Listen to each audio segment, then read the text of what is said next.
যতক্ষণ পর্যন্ত ইশরাক হোসেনকে ঢাকার মেয়র হিসাবে তার দায়িত্ব বুঝিয়ে না দেওয়া হবে ততক্ষণ পর্যন্ত ঢাকাবাসী এই আন্দোলন চালিয়ে যাবে। মানুষ পুকুর চুরি করে কিন্তু হাসিনা সাগর চুরি করেছে।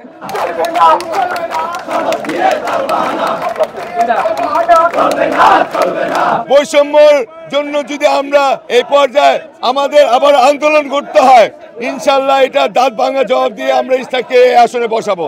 ঢাকাবাসীর ভোটের মধ্য দিয়ে ইঞ্জিনিয়ার ইশরাক হোসেন 2020 সালের 2রা ফেব্রুয়ারি ব্যাপক ভোটে নির্বাচিত হয়েছিলেন, কিন্তু ফ্যাসিস্ট শেখ হাসিনা তার নির্বাচনী ফলাফলকে প্রত্যাখ্যান করে তাপসকে বেআইনিভাবে 5 বছর এই নগর ভবনের দায়িত্ব দিয়েছিলেন।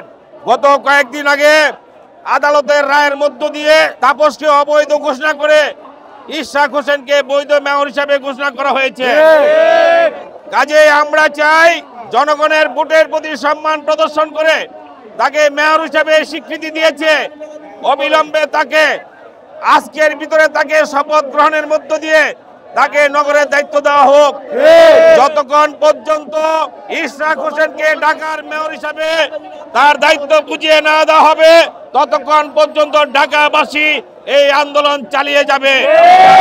মেয়র হিসাবে শপথ না করানো যেই চক্রান্ত, এই চক্রান্ত আমরা প্রতিহত করবো ইনশাআল্লাহ।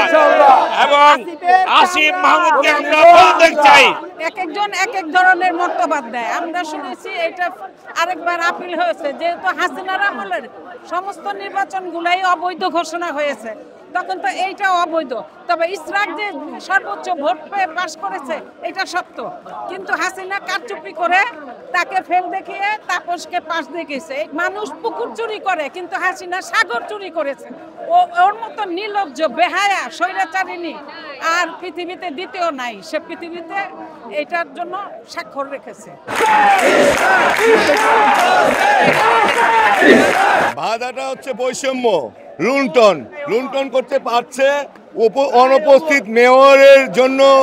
এই সিটি কর্পোরেশন তারা লুটোপুটি খাচ্ছে, সেই লোভ লালসার থেকে আজকে এই বাধা প্রদান করা হচ্ছে।